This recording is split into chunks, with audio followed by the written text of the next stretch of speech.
জেলা থেকে সরাসরিতে এবার আবহাওয়ার খবরের দিকে নজর রাখবো, কারণ সপ্তাহ ভর বৃষ্টি। দিনের বেলায় রাতের আঁধার কলকাতার আকাশ কালো করে বৃষ্টি। দক্ষিণ কলকাতায় শিলাবৃষ্টি, রবিবার পর্যন্ত দক্ষিণবঙ্গে বৃষ্টি। আজ ও কাল দক্ষিণবঙ্গে কালবৈশাখীর সম্ভাবনা। কলকাতা সহ দক্ষিণবঙ্গের অন্যান্য জেলায় কালবৈশাখীর পূর্বাভাস। কলকাতা সহ দক্ষিণবঙ্গে বজ্রবিদ্যুৎ সহ বৃষ্টির সঙ্গে 60 থেকে 70 কিলোমিটার বেগে ঝোড়ো হাওয়া। শুক্রবার দক্ষিণবঙ্গে বাড়বে ঝড় বৃষ্টির পরিমাণ। উত্তরবঙ্গের 8 জেলায় বজ্রবিদ্যুৎ সহ বৃষ্টির পূর্বাভাস।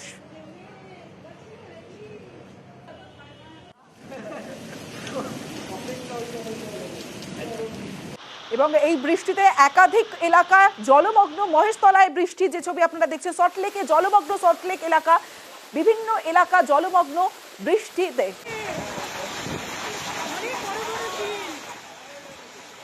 9 থেকে 10 তারিখ দক্ষিণবঙ্গে ঝড় বৃষ্টির তীব্রতা কিছুটা বেশি থাকার সম্ভাবনা রয়েছে, বিশেষ করে বজ্রপাতের সম্ভাবনা।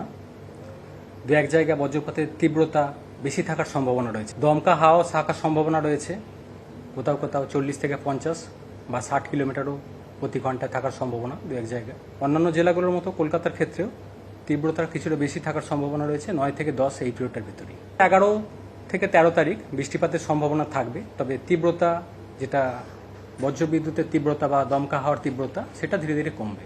উত্তরবঙ্গের জন্য ইন্টেন্সিটি তুলনামূলকভাবে কিছুটা কম থাকবে দক্ষিণবঙ্গের থেকে, তবে বৃষ্টিপাতের সম্ভাবনা থাকছে আগামী 4-5 দিন উত্তরবঙ্গের জেলাগুলিতে।